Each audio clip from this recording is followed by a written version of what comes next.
موت کا مرحلہ۔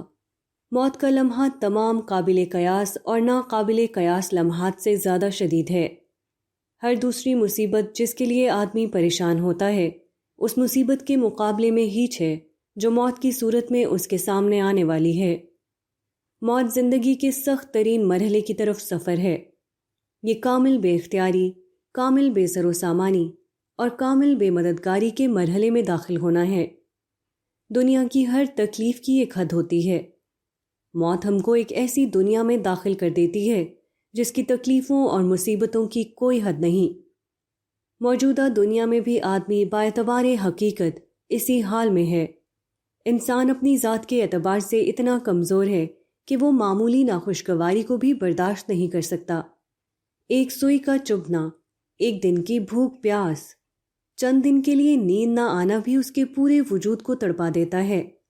تاہم موجودہ دنیا میں اس کو اس کی ضرورت کے مطابق تمام چیزیں حاصل ہیں، اس لیے وہ اپنی بیچارگی کو بھولا رہتا ہے، وہ اپنی حقیقت سے ناآشنا رہتا ہے۔ اگر آدمی سے موجودہ دنیا چھین لی جائے، جہاں پانی اور غذا ہے، جہاں ہوا اور روشنی ہے، جہاں فطرت کی قوتوں کو مسخر کر کے تمدن بنانے کے امکانات ہیں، اگر موجودہ دنیا آدمی سے چھین لی جائے تو خلا کے کسی دوسرے مقام پر وہ اپنے لیے اس قسم کی ایک اور دنیا کی تخلیق نہیں کر سکتا۔ اس کے بعد اس کا انجام اس کے سوا کچھ نہ ہوگا کہ وہ اندھیرے میں بھٹکتا رہے۔ دنیا میں آدمی پر مصیبت پڑتی ہے تو وہ واویلا کرتا ہے، لیکن اگر وہ آنے والے دن کو جانے تو وہ کہے گا کہ خدایا جو کچھ بیت رہا ہے اس سے کہیں زیادہ سخت ہے جو بیتنے والا ہے۔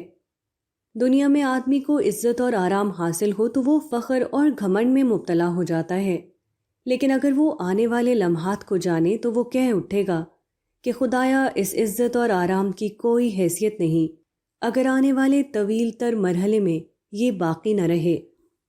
موت ہماری زندگی کا خاتمہ نہیں، یہ ایک نئے مرحلہ حیات کا آغاز ہے۔